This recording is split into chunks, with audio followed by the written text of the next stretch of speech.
Welcome youth academy. आप सभी का स्वागत है हमारे CSC the power of PYQ program में, जिसमें हम यूपीएससी सीएससी के प्रीलिम्स के 2022 के पेपर्स सॉल्व कर रहे हैं। तो इसमें हमारा पार्ट 1 हो चुका था, जिसमें हमने 1 से लेकर 20 तक के क्वेश्चन सॉल्व किए थे। बेसिकली हम एक क्वेश्चन इस तरह से सॉल्व कर रहे हैं कि हम कैसे रियल एग्जाम हॉल के सिनेरियो को कैसे हम फील कर सकते हैं, उस हिसाब से हम क्वेश्चन सॉल्व कर रहे हैं। एक ये हमारे स्टिमुलेशन टेस्ट की तरह है, जहाँ पर हमें पता चलेगा कि रियल एग्जाम में हमें कौन से थिंकिंग ट्रिक्स और थिंकिंग स्ट्रैटेजी अपनाएं, जिससे हम अपने क्वेश्चंस को सॉल्व कर सकें। और साथ ही साथ इसी सीरीज में आपका एक पावर ऑफ पीवाईक्यू प्रोग्राम के अंदर ही आपके पीवाईक्यूज मास्टरी ऑफ पीवाईक्यूज भी हो जाएंगे, which is very essential for the UPSC preparation और any other exam preparation, state government exam preparation you can say. तो इसमें हम पीवाईक्यूज करेंगे, पीवाईक्यूज पे मास्टरीज करेंगे। बेसिकली पीवाईक्यूज को हम इन डेप्थ एनालिसिस करेंगे कि बेसिकली पीवाईक्यूज को करते कैसे हैं। तो आपको पता है ये दिसंबर का मंथ ऑलरेडी आ चुका है। जनवरी में सब प्रीलिम्स की तरफ स्विच करेंगे। तो बेसिकली जब आप प्रीलिम्स की तरफ स्विच करेंगे तो आपको एक होल्ड होना चाहिए कि पीवाईक्यूज में क्वेश्चंस कैसे पूछे जाते हैं, कौन कौन से फैक्चुअल इन्फॉर्मेशन होती है जो आपको बेसिकली याद करनी पड़ती है, मगअप करनी पड़ती है, और यू कैन से एक स्ट्रैटेजिकली डेवलप करनी पड़ती है understanding for the concept of particular topic के लिए। तो सेम पीवाईक्यूज हमारा इसमें जो हमारे दो स्वाट्स रहेंगे for the preparation of the prelims strategy के लिए। पहले हमारे पीवाईक्यूज रहेंगे, फिर उसके बाद हमारे मॉक टेस्ट रहेंगे। मॉक टेस्ट से ज्यादा इंपॉर्टेंट होता है आपको कि पीवाईक्यूज को आपको कम से कम 3 बार आपको सॉल्व करना है। तो हम 2022 से हम सॉल्व कर रहे हैं, हम उसको ईयर वाइज जाएंगे ताकि हमें पता चलेगा किस तरह से प्रीवियस ईयर के पीवाईक्यूज से क्वेश्चन करंट ईयर के पीवाईक्यू के क्वेश्चन में कन्वर्ट होते हैं। अगर हमें टाइम मिले तो हम उससे बियॉन्ड भी जाएंगे। फॉर एग्जाम्पल हम ये 2026 का एग्जाम होने वाला है, तो कम से कम 10 साल के पीवाईक्यूज तो करने हैं। हमने 2022 से स्टार्ट किया, अगर हमारे टाइम पे पूरा ये कंप्लीट हो जाएगा, फिर हम लास्ट के जो 2015 से लेके 2019 तक के पीवाईक्यूज भी सॉल्व करेंगे। साथ ही साथ यूपीएससी में जितने भी पीवाईक्यूज, मतलब यूपीएससी जितने भी एग्जाम्स कंडक्ट कराता है, यूपीएससी एक कॉमन बॉडी हो जाती है। तो इसमें हम जैसे कि ईपीएफओ का जो रिसेंटली एग्जाम कंडक्ट हुआ है, उस पर भी चर्चा कर रहे हैं हम अपने दूसरे वीडियोस में। साथ ही साथ इसमें हम सीडीएस की, एनडीए की, सीएपीएफ के भी एग्जाम्स भी चर्चा करेंगे और उसके पीवाईक्यूज को देखेंगे कैसे इनके पीवाईक्यूज से यूपीएससी सीएससी में पीवाईक्यूज बनाए जाते हैं और कैसे यूपीएससी सीएससी के एग्जाम में प्रीलिम्स एग्जाम में क्वेश्चन फ्रेम किए जाते हैं। तो इसी पे without wasting any time let's get started for our real business. तो our real business is there. इसमें हमने क्वेश्चन 20 तक सॉल्व कर लिया था पार्ट 1 में ही। Now it's for our part 2 series. इसमें हम क्वेश्चन नंबर 21 से स्टार्ट करेंगे ओवर हियर।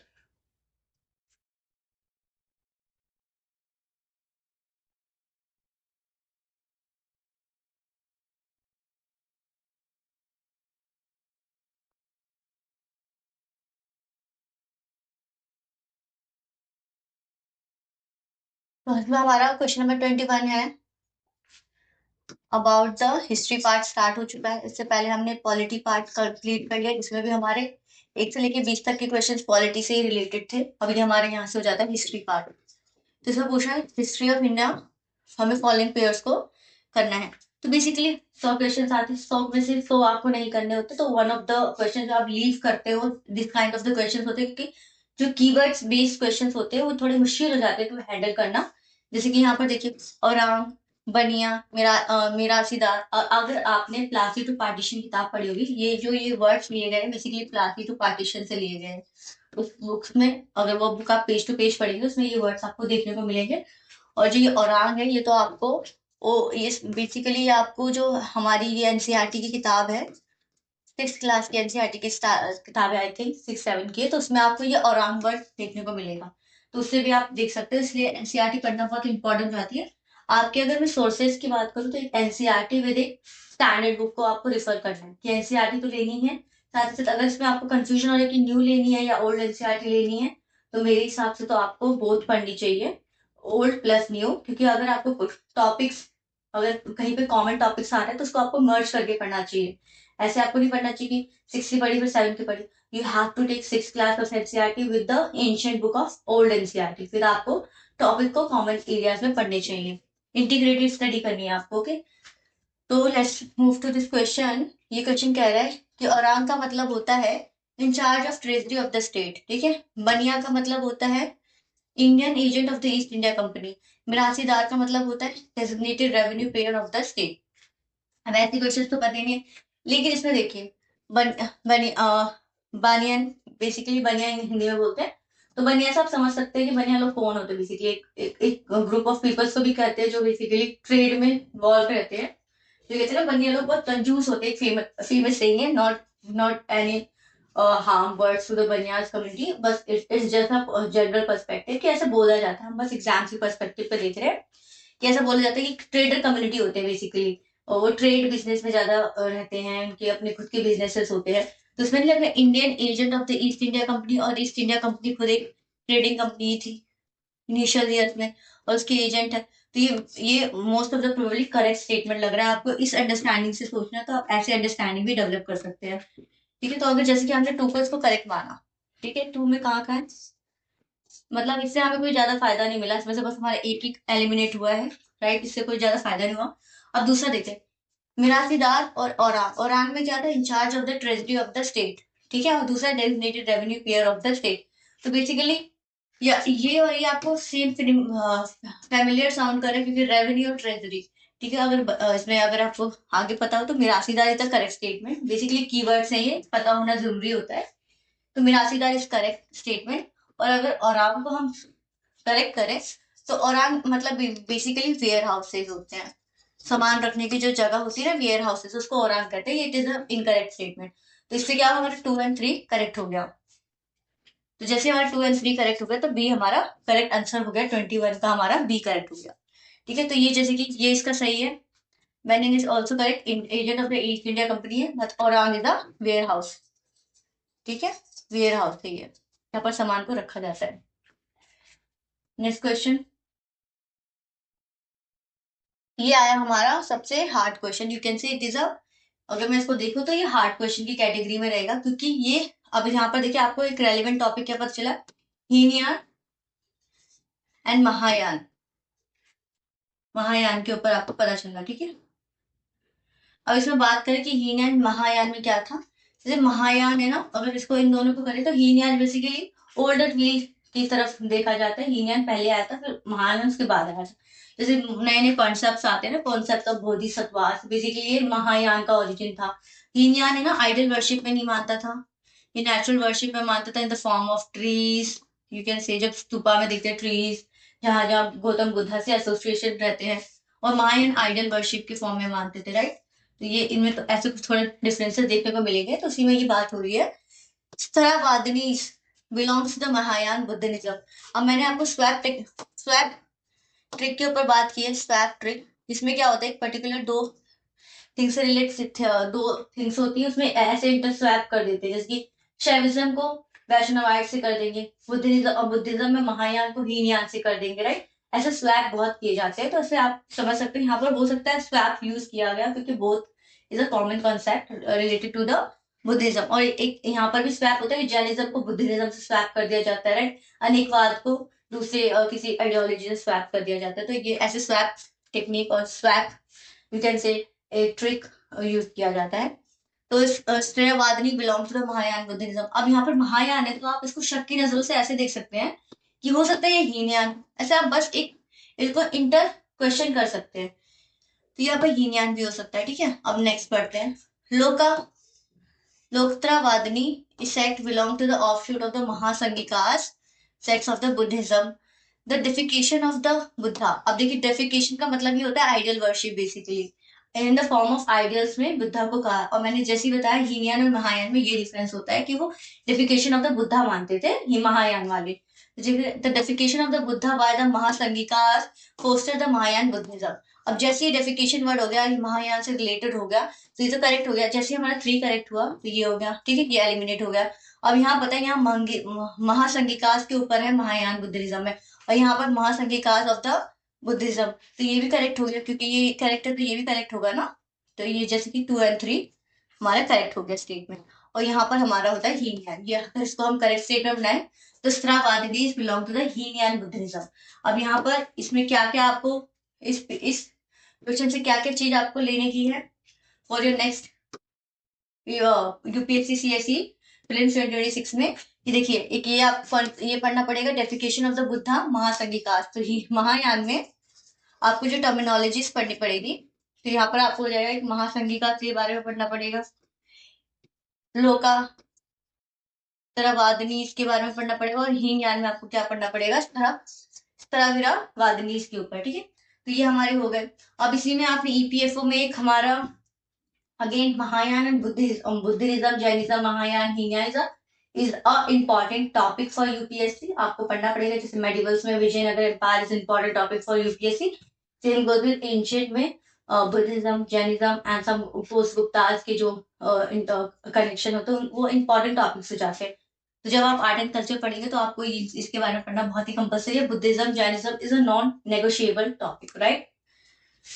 तो यहाँ पर हमने देख लिया, आपने ये भी पढ़ लिया। ये भी आपको माइंड में रखना है कि ये दोनों स्टेटमेंट क्यों करेक्ट हुआ और ये क्यों इनकरेक्ट हुआ।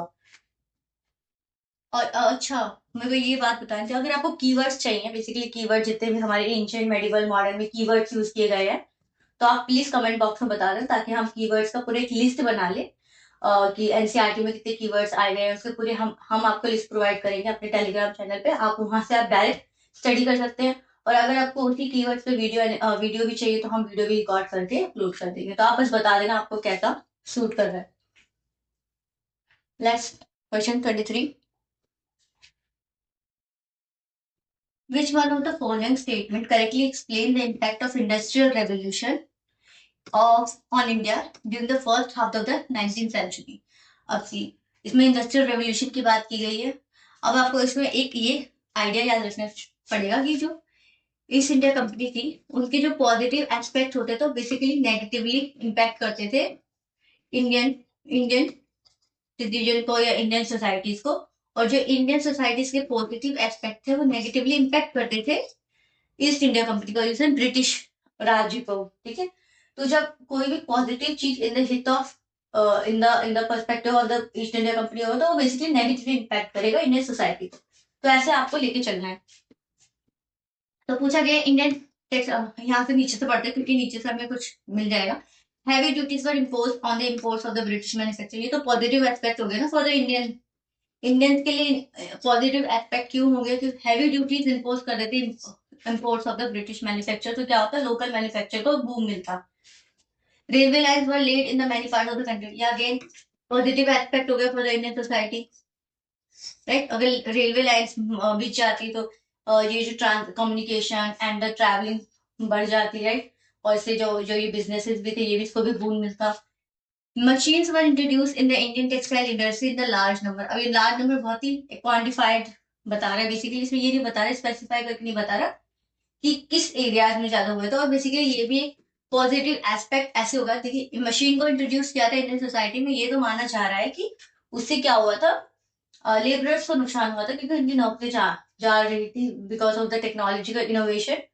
लेकिन इसमें ये था एक तरह से पॉजिटिव एस्पेक्ट भी देखने को मिला था। ठीक है, क्योंकि इसमें वो गुड्स चीप चीप हो गए थे, ज्यादा महंगे गुड्स नहीं हो रहे थे, डिमांड एंड सप्लाई में बैलेंस हो रहा था, तो इसलिए। और ये इंडियन हैंडीक्राफ्ट वर्क, तो ये नेगेटिव हो जाता है फॉर द इंडियन। जैसे ही हमें एक नेगेटिव मिल गया तो उसी से हमें पता चल गया हमारा आंसर है ए। ठीक है, क्योंकि ये मोस्ट प्रोबेबली ये बहुत ही पॉजिटिव एस्पेक्ट दे रहा था, विद नेगेटिव कनोटेशन था, बट ये पॉजिटिव एस्पेक्ट था for the Indians too. And British के लिए भी बेसिकली पॉजिटिव था। अगर बात करें ब्रिटिश के लिए पॉजिटिव था, और ये इंडियंस के लिए नेगेटिव था क्योंकि ये इंडियन हैंडीक्राफ्ट को रूल कर दिया था इन्होंने। Next question. अब ये भी one of the hardest question था क्योंकि इसमें क्रोनोलॉजी बेस्ड क्वेश्चन आया गया है, पूछा गया है। तो इसमें तो आपको या तो पता है फैक्ट, नहीं पता तो फिर आपको इसको लीव भी करना पड़ेगा। और आपको अंधा गैसिंग करना है तो आप ऐसे ऐसे कुछ आसपास के टर्मिनोलॉजीज को देख सकते हैं। जैसे कि पाला डायनेस्टी गोपाला के समय में फाउंड की गई थी। अभी अब इसको आपको टाइमलाइन पता होना चाहिए, और ये timeline with respect to this three के बारे में पता होना चाहिए। ठीक है, अब देखिए, ट्रिपटाइज स्ट्रगल के बारे में आप पढ़े होंगे, जिसमें गुर्जर प्रतिहारा सारनाथ एंड राजपूत था और द कन्नौज को लेके, और ये कुछ अराउंड 600 से आसपास से चल रहा था। आप लोग को सी तक मान सकते हैं।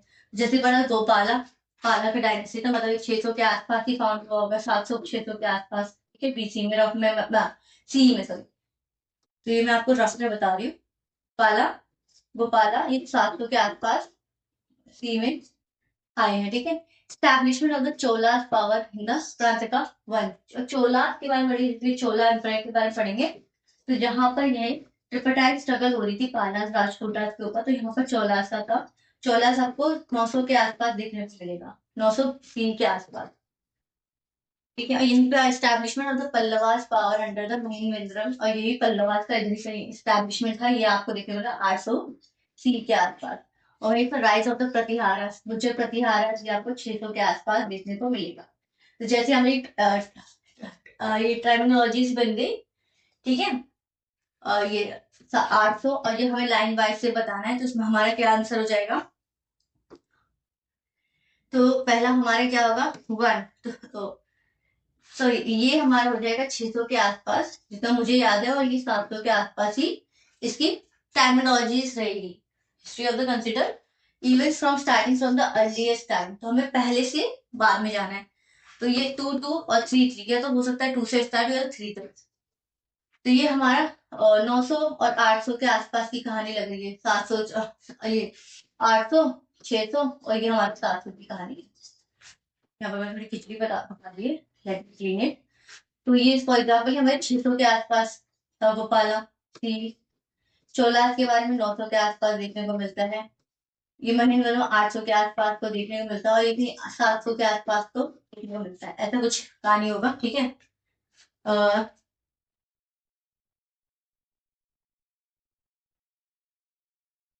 ठीक है, तो अगर हम देखें तो 2 2 3 3 एंड 2 2 है।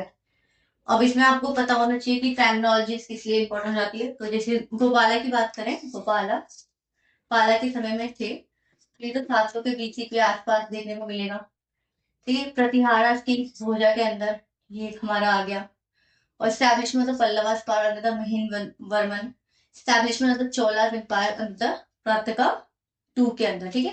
तो ये चोलास के बारे में आपको 900 के आसपास देखने को मिलेगा, चोलास के ऊपर।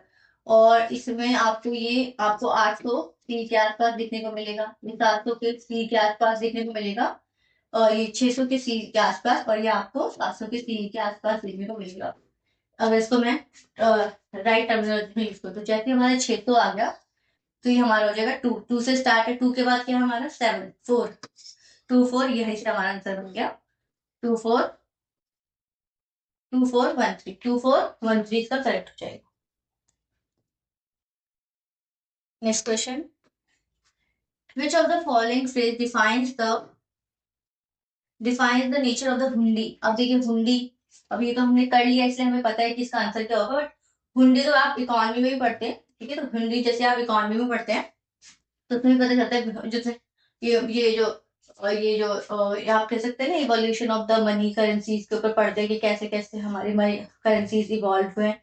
जिसमें हम पहले बार्टर सिस्टम यूज करते हैं, फिर उसके बाद हम कौड़ी भी यूज करते हैं, एक कई आइलैंड में कौड़ी को एज अ करेंसी यूज करते हैं, फिर हुंडी यूज करते हैं, फिर ऐसे ही हमारी कॉइन्स के सिस्टम आते हैं। तो ये basic evolution of the currency पे बात करते हैं हम, मनी करेंसी पे, तो उस पर बात होती है। तो ये हुंडी बेसिकली क्या था, advisory issued by the king to his subordinates, a daily to the maintained by the daily account, a bill of exchange, and the order of for the feudal lord to his subordinates. A king advisory issued by the king to his subordinates, and order from the feudal lord to his subordinates. और ये क्या, a diary to maintain daily accounts. तो ये basically इसका answer है सी, a bill of exchange. तो ये भी आपको ऐसे याद करना है कि जो अगर इन सब के जो ये स्टेटमेंट्स दिए हैं, इसमें पर्टिकुलर कोई कीवर्ड था, तो उसको आपको ये कीवर्ड ढूंढ के आपको ऐसे लिखना है आगे ही। तो अगर अगर इसी क्वेश्चन को रिपीट हुआ नेक्स्ट ईयर में, तो ये इजी हो जाएगा आपके लिए। देखिए ये बहुत इंटरेस्टिंग क्वेश्चन, इसको हम कैसे सॉल्व कर सकते हैं। अगर 26 क्वेश्चन की बात करें, अब इसे पूछा गया है with reference to the book Dichar Katha. अब ये क्वेश्चन हमारा रिपीट भी हुआ है, दिशार कथा, ये यूपी पीसीएस के एग्जाम में भी रिपीट हुआ था पीवाईक्यू के फॉर्म में, एंड ये आपको ये सीएससी के भी पीवाईक्यू में देखने को मिलेगा। Written by Shankaram Ganesh Doshkar, Shankaram Ganesh Doshkar. अभी आप इस वर्ड को पकड़िए। जैसे कि आपको पता होगा कि हम वर्ड से ही बता सकते हैं कि कौन से रीजन से वो पर्सनैलिटी एसोसिएट थे। जैसे कि आप बात करें रविन्द्रनाथ टैगोर जी, जैसे पता था बंगाल के हैं। लाला लाजपत राय जी जैसे कि पंजाब के हैं। हमारे ये विद्यासागर जी जो थे, जो बेसिकली सदन से थे। डॉक्टर अम्बेडकर जी जो सदन से थे, मतलब बेसिकली महाराष्ट्र और मध्य प्रदेश के एरिया से थे।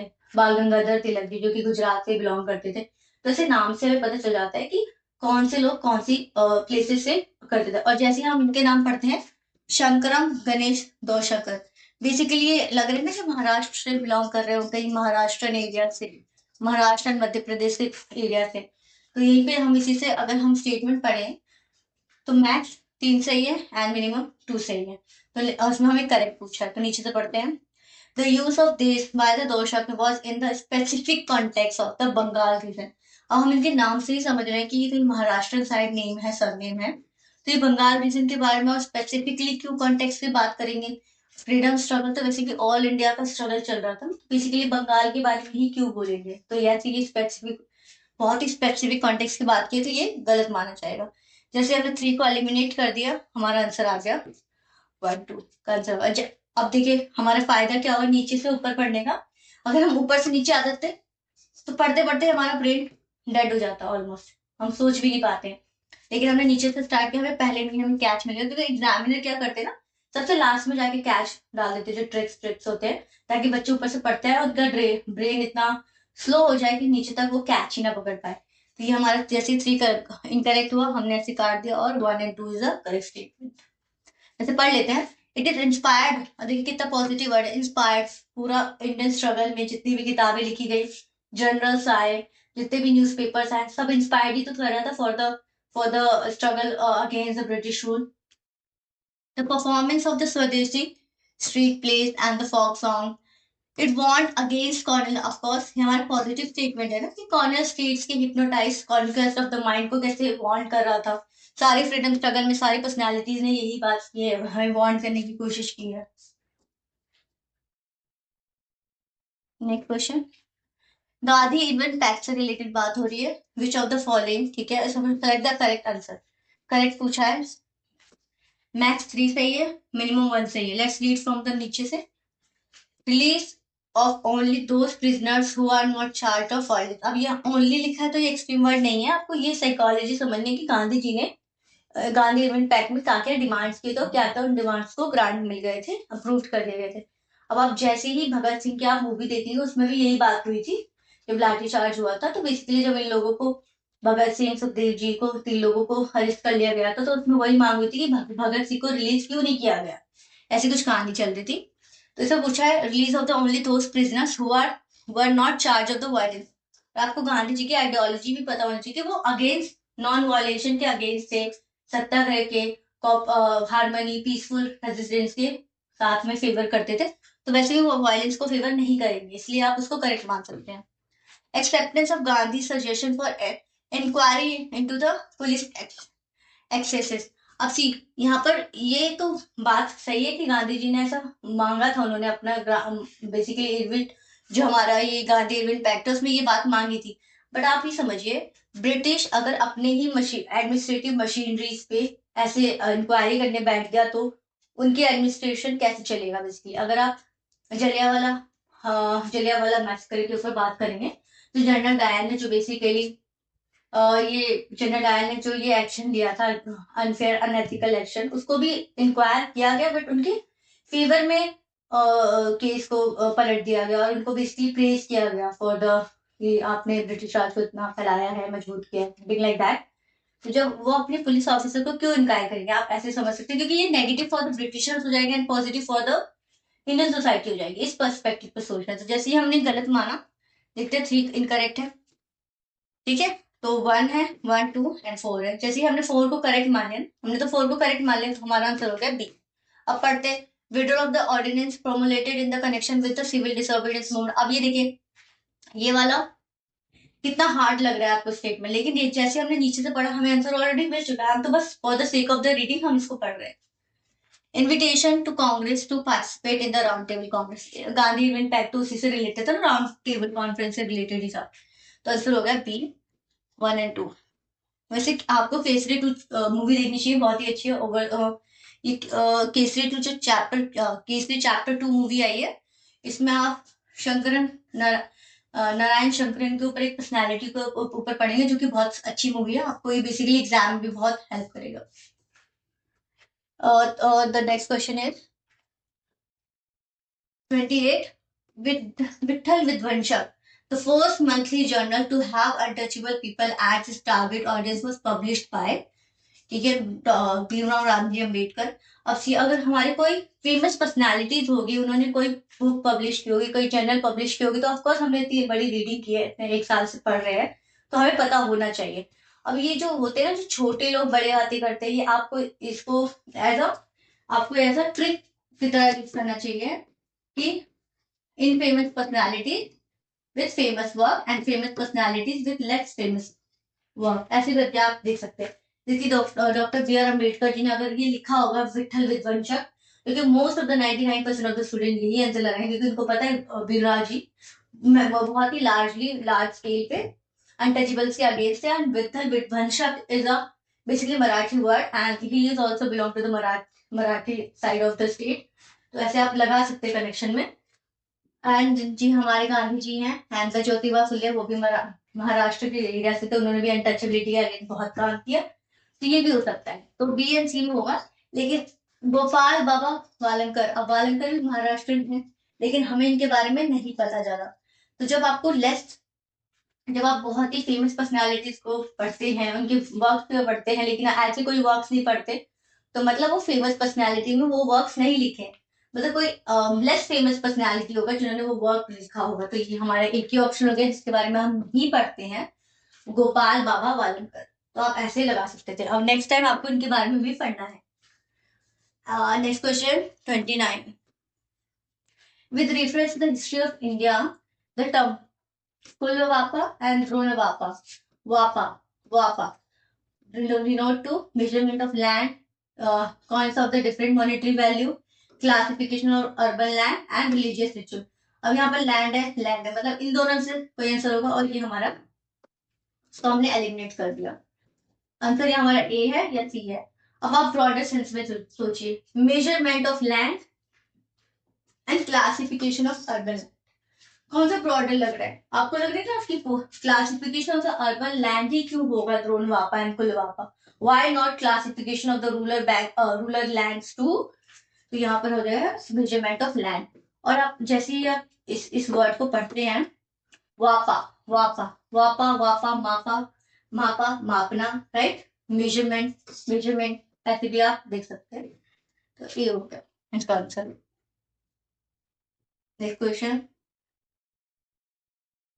with reference to the ruler advice his subject through his inscription, inscription की बात है, आपको पता है इंस्क्रिप्शन सबसे ज्यादा कौन सी पर्सनालिटीज ने लिखी, कौन से रूलर ने लिखा है, इसी से आपको पता चल जाएगा। Whoever presents his religious sect as a blames other sect out of the excessive devotion to his own sex, with the view of glorification of his own sex, he rather injured his own sex or very severely. Basically यहाँ पर religious tolerance की बात की गई है, ठीक है, tolerance की बात करी है, हार्मनी की, पीसफुल हार्मनी की बात की, पीसफुल कोएग्जिस्टेंस की बात की गई है। तो कौन से इसमें थे? Krishna Devaraya, Harshavardhana, Samudragupta and Ashoka is, we know that उन्होंने धम्मा की पॉलिसी, डॉक्ट्रिन ऑफ धम्मा किया था, रिलीजियस टॉलरेंस के ऊपर बात की थी, सोशल हार्मनी की, सोशल कोएग्जिस्टेंस की बात की गई थी। और अगर उसकी बात की, रॉक पिलर आपको 12 में देखने को मिलेगा, ये जो इनके बारे में पढ़ रहे हैं 12, दिस इज नंबर 12। तो ये हमारे फोकस की पर्सनालिटी के ऊपर। तो यहीं पे हमने क्वेश्चन 30 तक तो सॉल्व कर लिया है, right. Let's move to next question 31। तो यहाँ पर हो जाएगा हमारा, with reference to the cultural history of India which of the following is the correct description of the parameters। देखिए फिर से, मतलब 2020 का जो पेपर था फुल ऑफ द कीवर्ड्स था, वहीं से आपको कीवर्ड्स की जो जर्नी स्टार्ट होती है, आपके जितने भी प्रीलिम्स के सीएससी के पेपर्स में यहीं से स्टार्ट होते हैं। जो आपको यहाँ पर जितने भी कीवर्ड्स आपको जॉट डाउन करने पड़ेंगे, उसकी मीनिंग याद करने पड़ेंगे, ताकि वो रिपीट हो, तो आप उसको करेक्ट कर पाए, क्योंकि वो बहुत स्टूडेंट इसको करेक्ट करेंगे, और अगर आपने उसको इनकरेक्ट किया तो आपका चांसेस बहुत लेस हो जाएगा to make in the list. Powerful merchant guilds of the early medieval south India. अब आपको पता है मर्चेंट गिल्ड्स, अगर आपने अच्छे से पढ़ा होगा तो उनके अलग ही नाम से जाना जाता है। मैं I will tell you later. Perfection whose attainment led to the Bodhisattva path. Bodhisattva is associated with the which sect of Buddhism? Tell me. Philosophical school that did not accept the authority of the Vedas. या लगी थी हमारे earlier धर्मशास्त्र text written in the सूत्र style में, प्रोस्टिक style में। अब पारमितास, जो आप जैसे कि यहाँ पर आपने अभी पढ़ा ना, Loka Sthavadinis, Sthaviravadins, like Bodhisattvas, Mahasanghikas, Paramitas is related to the Buddhism. And अब देखिए ये मर्चेंट गिल्ड्स बेसिकली श्रेणीज के नाम से जाने जाते थे, अगर आपने पढ़ा होगा shrenis. And the philosophical authority of the, जो बुद्धास को एक्सेप्ट नहीं करते, ये जैनिज्म एंड बुद्धिज्म के सेक्ट थे, अनेकवाद से रिलेटेड थे। एंड द ये जो था धर्मशास्त्र से ये अलग ही थे। अब ये हमारा आंसर है, perfection whose attainment lead to the Bodhisattva path. अब आप इसमें ये पढ़िए कि बेसिकली बोधिसत्वास कौन से? बोधिसत्वास वो होते हैं जिन्होंने निर्वाणा प्राप्त कर लिया है, लेकिन उन्होंने अभी अपना ये निर्वाणा, जो ये महापरिवृत निर्वाणा का होता है, साल्वेशन, मतलब बेसिकली या जो Bodhisattvas in the final stage of becoming a Buddha, ये वाला बेसिक होता है कि उन्होंने अपने ये जो अपना साल्वेशन को छोड़ के दूसरों की हेल्प करेंगे for the attainment of the nirvana, parinirvana की बात करें तो उसी से related the Bodhisattva. Bodhisattva is basically a helper to guide the people to how to achieve nirvana. Basically, they already did achieve the nirvana, but they delayed their process to become a Buddha. Right? They are called the Bodhisattvas. And Bodhisattvas का concept Mahayana Buddhism से related है, not a Hinayana. And इसी में आप future Buddha के ऊपर पढ़ेंगे, जो बेसिकली 2023 या 22 के PYQ में देखने को मिलेगा कि फ्यूचर बुद्धा को क्या कहा जाता है, मैत्रेय। और आप बेसिकली एनसीईआरटी 6th क्लास की हिस्ट्री की बुक पढ़ेंगे, उसमें आप पढ़ेंगे पद्मपाणि और Vajrapani, they are the Bodhisattvas related to Mahayana Buddhism. Padmapani and Vajrapani के ऊपर। Next question, in the context of Indian history, Rakhmabai case 1884 revolve around. अब जब ये एग्जाम में उस समय एग्जाम हॉल में आया था, तो ये बहुत out of the blue question था, out of the box question था, क्योंकि किसी ने रखमाबाई केस नहीं पढ़ा होगा, इतना प्रिसाइजली बहुत ही कम स्टूडेंट होगा जिसने पढ़ा होगा। फिर बाद में ये क्वेश्चन अब आप देखेंगे कि आप बोलेंगे टेक्स्ट बुक्स में तो इसके बारे में है, बिकॉज ये 2020 का क्वेश्चन है और अभी 5 साल हो गए, तो टेक्स्ट बुक भी अपडेट हो जाते हैं। 5 साल में तो कम से कम 3-4 बार अपडेट ही हो गया होगा बुक, तो उसी में जब ये क्वेश्चन आते हैं तो बुक्स अपडेट करके पर्टिकुलर क्वेश्चन का आंसर लिख देते हैं। इसमें रखमाबाई केस के बारे में बात की गई है, ठीक है, वो भी 1884 की बात हो रही है। Let's read the restitution of conjugal rights, age of consent, women's right to gain education. अब ये women's right to gain education अगर बात करें तो ये उस समय सोशल रिलीजियस मूवमेंट में भी चल रहा था कि वुमेन्स को राइट देना। ज्योतिबा फुले ने, सावित्रीबाई फुले जी ने वुमेन्स के एजुकेशन की बात की गई थी, तो ये तो था। लेकिन आप इसमें देखिए एट मैक्स 2 सही है एंड एट मैक्स 3 सही है एंड लीस्ट 2 सही है। अब आप ये देखिए restitution of the conjugal rights, मतलब शादी के बाद के राइट्स की बात हो रही है, और ये जो कंसेंट की बात हो रही है, ये मोर प्रिसाइजली एक दूसरे से कनेक्टेड नहीं है। कॉन्फ्लिक्ट ऑफ कॉन्ट्रडिक्शन हो रहा है, राइट, कॉन्फ्लिक्ट ऑफ कॉन्करेंस हो रहा है, दो हमने पढ़ा है, conflict of contradiction and conflict of contradiction and conflict of concurrence, conflict of concurrence. यहाँ पर हमें कॉन्फ्लिक्ट ऑफ कॉन्करेंस का पर्सपेक्टिव लग रहा है। अब राइट टू गेन एजुकेशन में अगर देखें तो लाइमलाइट में 90s 20s के बाद आपको देखेंगे तो पता चला था, जब वुमेन्स का participation in the freedom struggle बढ़ने लगा था, वहीं पे वुमेन्स ने political right and educational right की ज्यादा डिमांड की थी, वुमेन कम्युनिटी ने बात की थी। वैसे अगर बात करें 80s के समय में, तो बेसिकली मेन कम्युनिटी जो इंटेलेक्चुअल कम्युनिटी थी, उन्होंने बात की थी for the upliftment of the women in the educational sector की बात हुई थी। ये दोनों बहुत ही कॉन्फिडेंस में लग रहे हैं, तो 2 and 3 is the correct statement हो जाएगा इसका। Indigo cultivation in India decline by the beginning of the 20th century because of. अब इसमें पूछा इंडिगो कल्टीवेशन क्यों है, बहुत इजी क्वेश्चन हो जाएगा, ठीक है। Peasant resistant to the oppressive conduct of the planters, हाँ ये भी, but one of the most इसमें अप्रोप्रिएट पूछ रहा है। Its unprofitability in the world market because of new inventions. natural leaders opposition to the cultivation of indigo and the government control over the plantation.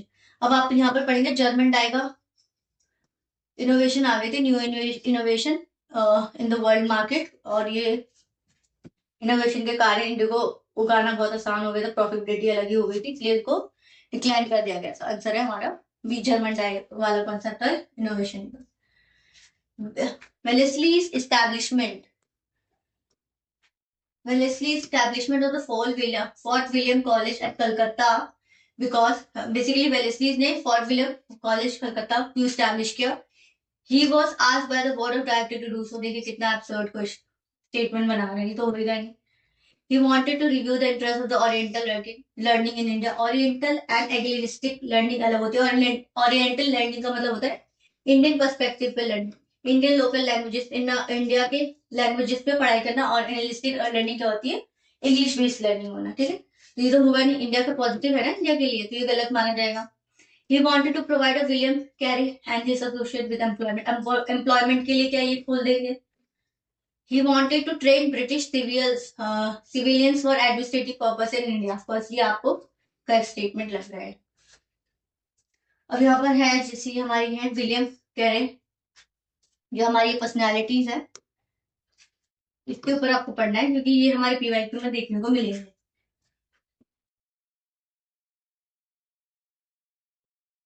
में है with the reference to the history of India, Ulgulan of or the Great Tumult is description of the which of the following events. अब ये Ulgulan basically अभी आप देखेंगे, ये जो हमारा ये गौरव जनजातीय दिवस हम बनाते हैं बिरसा मुंडा जी के एनिवर्सरी पे, तो उसी में हमने ये पढ़ा होगा। जो हम मेरी जो ये डेली करंट अफेयर की सीरीज चल रही थी उसमें मैंने पीवाई क्वेश्चन फॉर्मेट में हमारी प्रैक्टिस सीरीज चलती है, तो उसी में मैंने ये क्वेश्चन भी फ्रेम किया था। तो ये अब जब ये आ रहा है न्यूज में, गौरव जनजातीय दिवस के हाईलाइट्स में रहते हैं तभी पता है। तो ये Ulgulan basically Birsa Munda revolt of 1899-90 से रिलेटेड है। Hindu cultivation, Mapila revolution and the revolt of 1857 of the other option, and you have to read about it all three.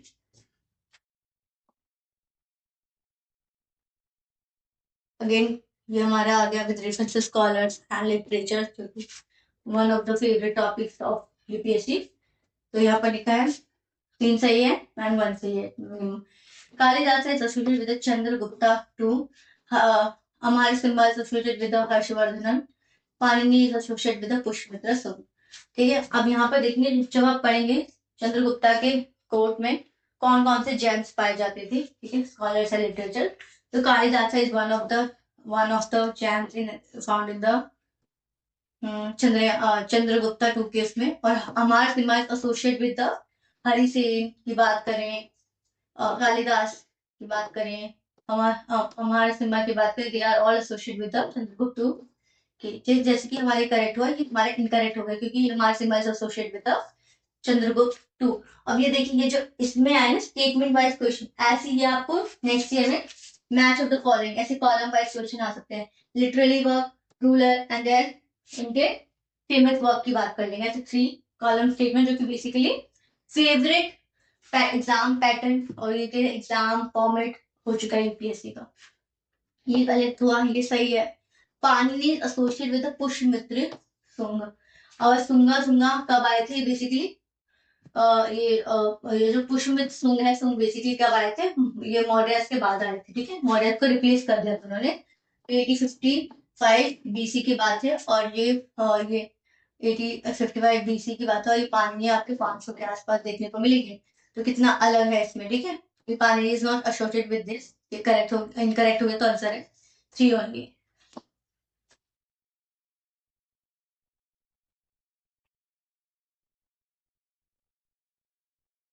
Next question,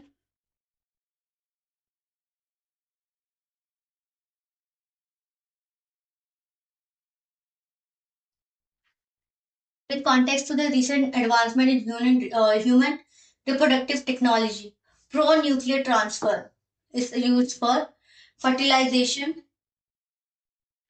of egg in vitro by the donor sperms. In vitro fertilization क्या आपने पढ़ा होगा, IVF technology होती है जिसमें for the babies करते हैं, इन test tube babies की बात करें जैसे, genetic modification of the sperm producing cells, development of the stem cells into the functional embryos, and the prevention of the mitochondrial diseases in offspring. अब आप इसी से याद करिए, आपको देखने को मिलेगा पीवाईक्यू में mitochondrial replacement therapy, mitochondrial replacement therapy पे मतलब ये चीजें वो आपको देखने को मिलेगा पीवाईक्यू में। तो ये हो जाएगा pro nuclear transfer is associated with the prevention of the mitochondrial disease in offspring.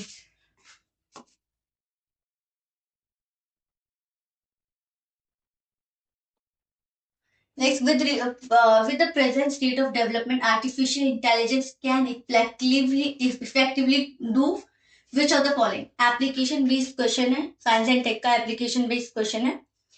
जब ये एग्जाम कंडक्ट हुआ था 99% ऑफ द स्टूडेंट्स ने ऑल ऑफ द अबव टिक किया था, क्योंकि उस समय बहुत प्रचलन चल रहा था कि साइंस एंड टेक के जो भी एप्लीकेशन बेस्ड क्वेश्चन होते हैं कहीं ना कहीं से basically all of the correct माना जाता है सही, ठीक है। बट एग्जाम में जो ऑफिशियल आंसर की आई उसमें 1, 3 एंड 4 को करेक्ट माना गया, ठीक है। अब देख लेते कौन कौन सा करेक्ट था।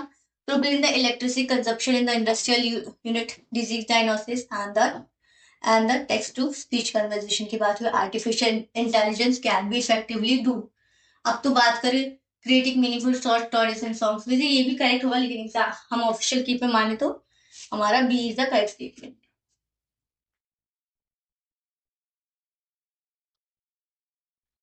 अब ये वाला थोड़ा टफ क्वेश्चन हो जाएगा, इसमें आपको प्रिसाइजली पता होना चाहिए, फिर भी हम इसमें कोई ट्रिक्स के देखते हैं, कोई ट्रिक्स यूज कर सकते हैं। With reference to visible light communication technology, इसमें करेक्ट पूछा गया विजिबल लाइट टेक्नोलॉजी का। VLCs have no electromagnetic reference, अब लगेगा नो लिखा है तो एक्सट्रीम वर्ड हो गया, बट साइंस एंड टेक हो सकता है possible. VLC can be transmitted large amount of data faster than Bluetooth की बात की गई है। VLC क्या है? Visible light communication. VLC is non for a long range optical wireless communication. अब लॉन्ग रेंज शॉर्ट रेंज भी हो सकता है, ठीक है, मीडियम रेंज भी हो सकता है।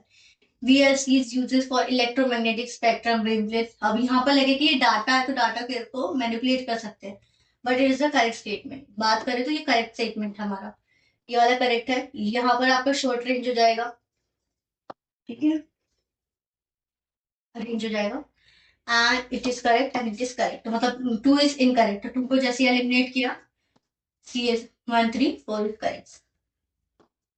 जो कुछ पढ़ना नहीं था न्यूज में होगा तो इसलिए पूछा गया था, ये टेक्नोलॉजी इनोवेशन रिसेंटली न्यूज में रहती है।